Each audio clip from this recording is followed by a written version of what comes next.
What's good, YouTube? What's cracking?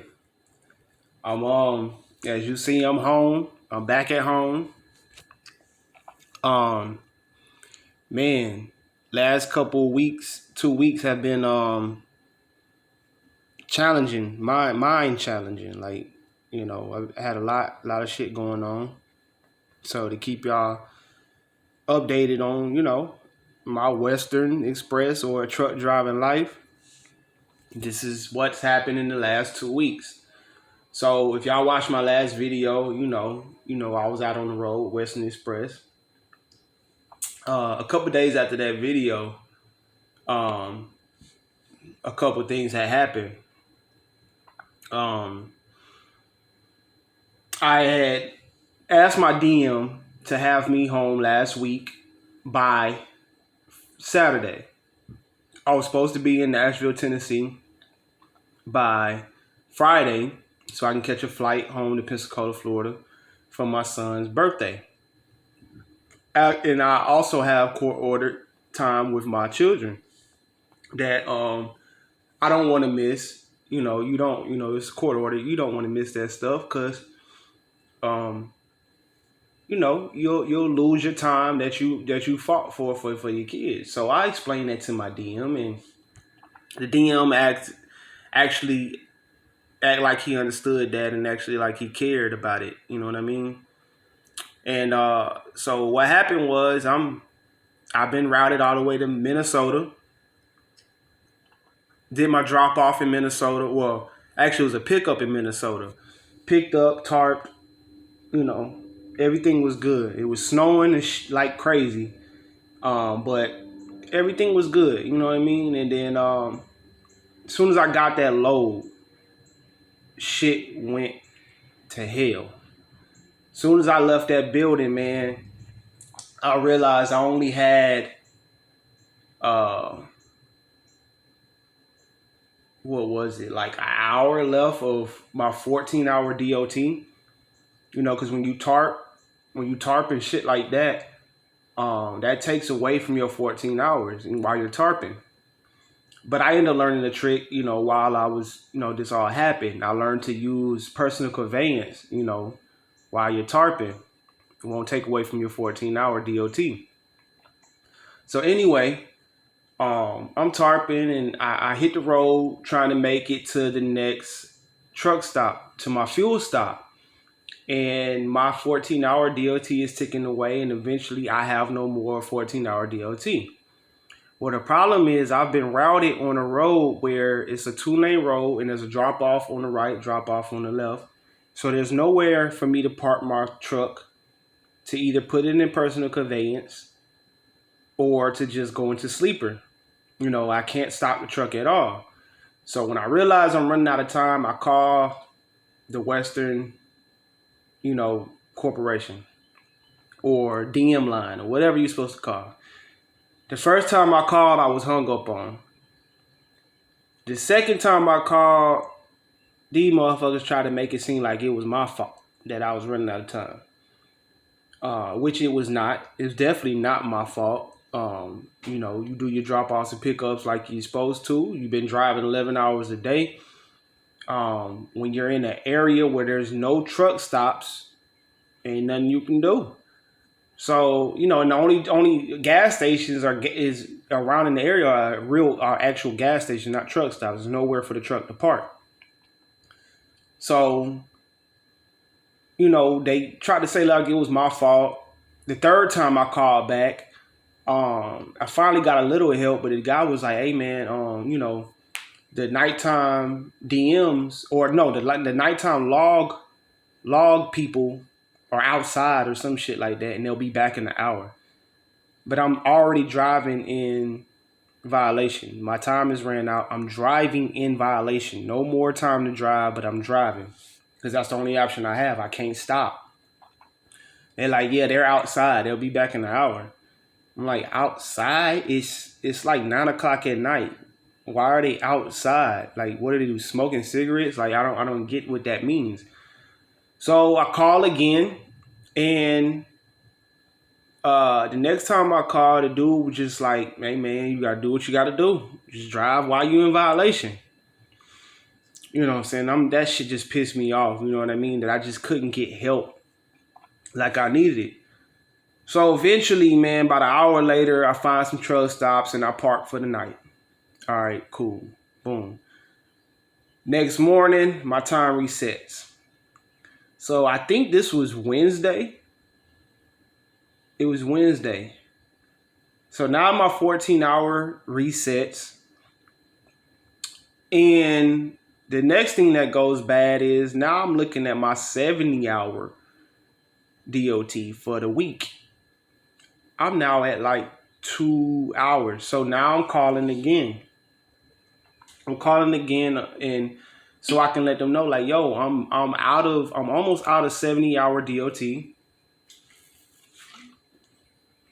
I'm home, guys. I can do what I want now. But I'm almost out of my 70-hour DOT. Two problems with that. I have drove into Iowa. Now I'm in Iowa. And I'm at some random trucks that's not even a Pilot. It's not a Pilot or a Loves or Flying J or anything like that. It's just like a random truck stop. I don't even think they had showers, but it's a truck stop. They got a restaurant, but that's it. So I'm calling them like, yo, I'm almost out of my 70-hour DOT. And I was supposed to be routed towards Nashville so I can make it to get a flight in Nashville for Friday. But I'm looking at my time and that looking like that's not going to happen. And the reason why that's not going to happen is because when I picked up this load, when I got to Iowa, I end up dropping that load off that I picked up from Minnesota, dropped the load off in Iowa. And I'm realizing like I'm out of 70-hour DOT. So that means I'm going to have to spend the night in Iowa for 2 days. So if it's now it's Thursday, no, it's still Wednesday, but it's Wednesday night. So that's Thursday, Friday. I'm supposed to catch the flight Friday. I can't drive until Friday night or some shit like that. But this is why I had a problem. So when I called them to let them know this shit, to try to figure something out,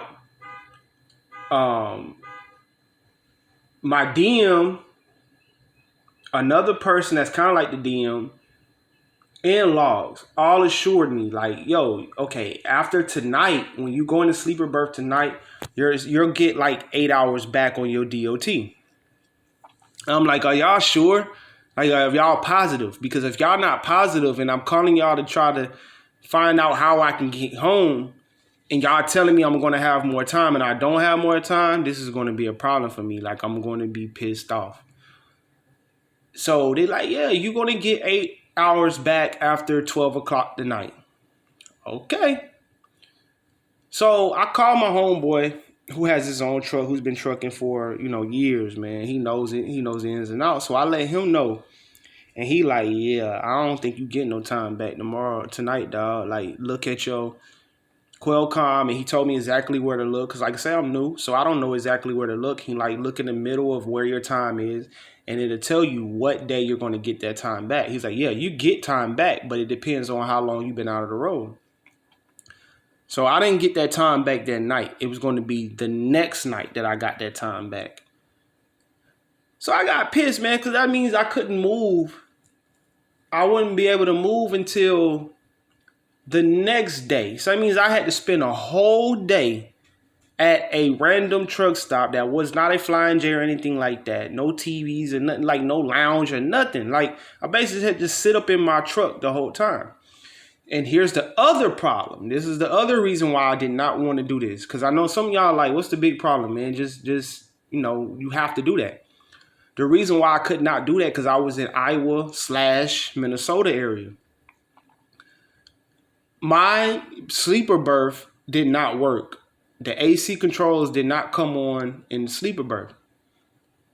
So each night for the last 3 to 4 nights, 4 nights exactly, I have been freezing my ass off every night. From Chicago all the way up to Minnesota to Iowa, I have been freezing my ass off each night. Couldn't even sleep like I wanted to. I'm waking up at like 1 o'clock in the morning, 2 o'clock in the morning, freezing. Because it's like negative, it's like 30 degrees, 20 degrees. I'm from Florida. I feel that shit. Toes freezing like a motherfucker in my truck. So Western also does not, if you're a company driver and not a lease to own or a lease to purchase or whatever, they put an idle engine stop on your truck to where you can't run your truck all night to save gas. So if you're in a cold area, your truck cuts off every 5 minutes. So you're not able to either sleep or generate heat in your truck long enough to sleep. So I'm calling my DMs and I'm trying to get this problem fixed, and they're telling me they're going to fix it. But no, they haven't sent nobody to fix it. They haven't sent me nowhere to fix it. Like, it's not being fixed. So I'm being fed up because I'm like, yo, I'm not sleeping at this truck stop because it's too fucking cold. Well, I'm not staying at this truck stop for 2 days because it's too fucking cold. And there's nothing to do at this truck. I'm in the middle of nowhere. I'm not staying here for 2 days. So, you know me, I'm hard-headed. I do what I want to do, and that's just how I am. So I'm like, yo, well, fuck it. I'm going to use my personal conveyance, and I'm finna drive this bitch all the way to Nashville, Tennessee, where the terminal is. So, guys, I use my sleeper berth. Not sleeper berth, I'm sorry. I use my personal conveyance from Iowa to Nashville, Tennessee, which was an 8 hour and 30-minute drive.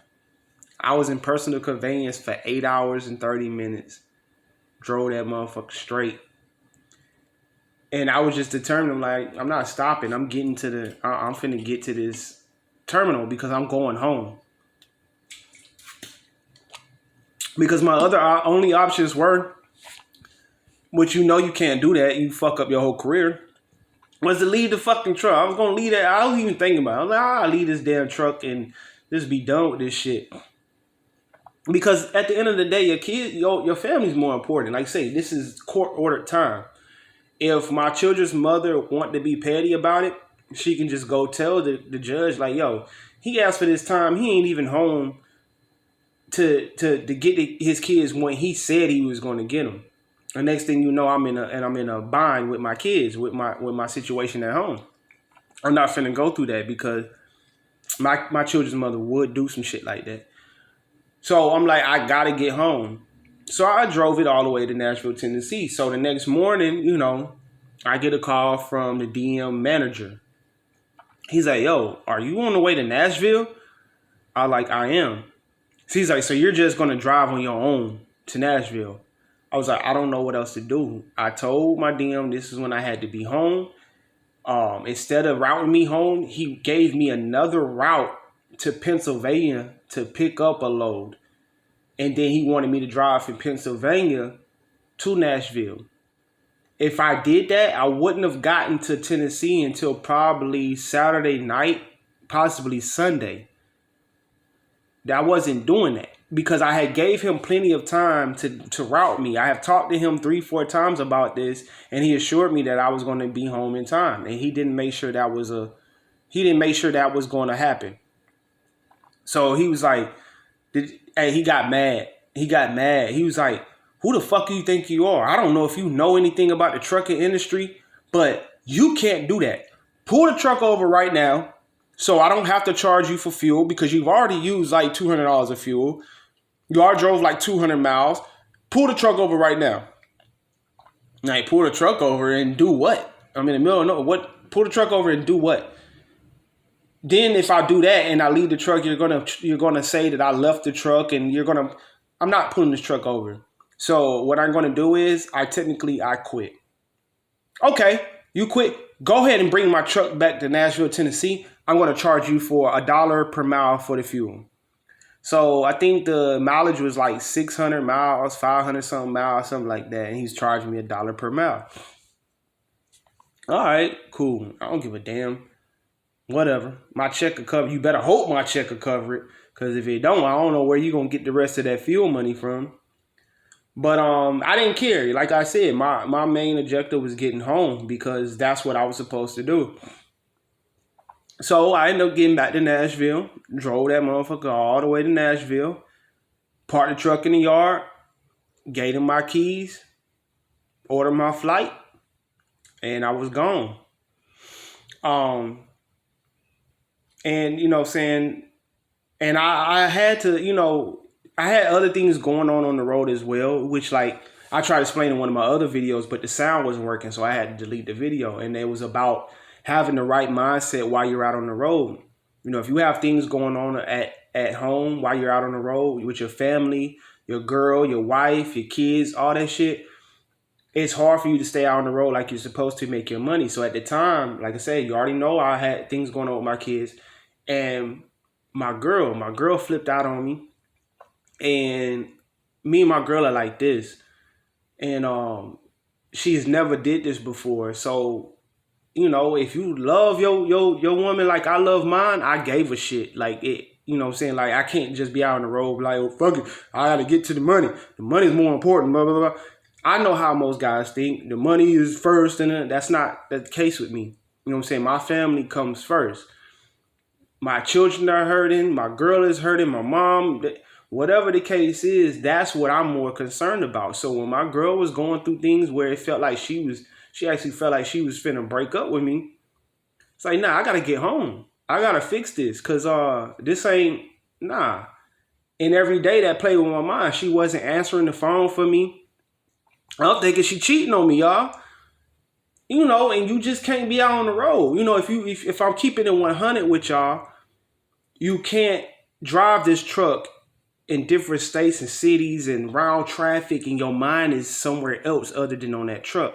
So I knew for my own safety and, and also others, I got to get somewhere and get home and fix home first before I come back out on this road. So that's what I did. I came home, and I'm home now, and I'm trying to fix everything with my girl. I had my kids last weekend. I made my son's birthday. And, you know, so now that I'm home, I'm stuck with decisions to make.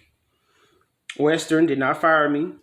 I'm technically did not quit yet. I'm still employed with Western. So Western says that, hey, catch that flight, come on back. We'll get you a new truck, get back to work. But I kind of want to stay home, y'all. I kind of want to stay home and drive locally for a little while. But y'all know when you stay home and drive locally, you take a pay cut. You know what I mean? So I'm making the decision on whether I should go back with Western or go back over the road with another company, because I got plenty of offers. That's the beauty of these CDLs, baby. You get plenty of offers when you got enough experience, and I got just enough experience where I'm getting a lot of offers, man, for other over the road companies where I can be home a week. And this one is I forgot the name of the company, CDR or some shit like that. But they're also in Tennessee, but they're in Knoxville. Driving a reefer, I can be home once a week. That's got me thinking.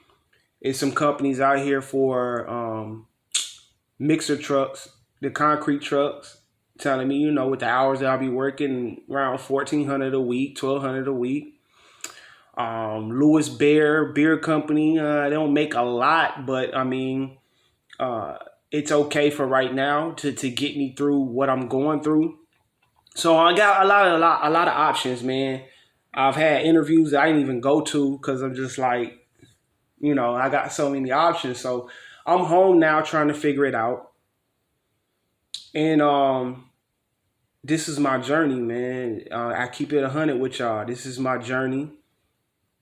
I don't know if I'm always making the best decisions, but I know what I want. And I either want to be home every day or I want to be home once a week. So this company, I'm leaning towards three things. It's Louis Bear, where I could be home every day, take that pay cut. That CDR company, whatever that is, in Knoxville, Tennessee. I hate they're in Tennessee again because, like I said, it's hard when you're ready to get home. You have that truck and you're responsible for that truck. But they say I can be home once a week, and it's reefer. I never done reefer. Never even really thought about doing reefer, but hey, if I could be home once a week, only 2 days of training, maybe, because that's another $1,400 a week, or this mixer truck. this mixer, concrete truck where, I'm working about 12 hours a day. At the end of the week, I'm right at, close to $1,000 something for the week, hopefully. So I'm just putting it all together, man, and I accept all y'all comments, all y'all opinions. I look for opinions. What y'all think I should do? Should I go back Western? Should I stay home? What would y'all do? Let me know. But yeah, man, that's my video. Keep your mind right when you out on that road. When you got them CDLs, know your worth. Know what you want to do. If you know what you want to do, stick to that. Don't go do something else that you don't want to do because you ain't got to do that. You don't. So that's where my mindset is, and I'm keeping that. You know what I'm saying? I ain't gotta do 2 weeks over the road. I ain't gotta do 3 weeks over the road. So I ain't doing that shit unless I want to. You feel me? So yeah, man, that's this video for now. I'll make one in a couple days, a couple weeks to let you know where I'm at. Especially if I go back over the road, then these videos gonna be coming.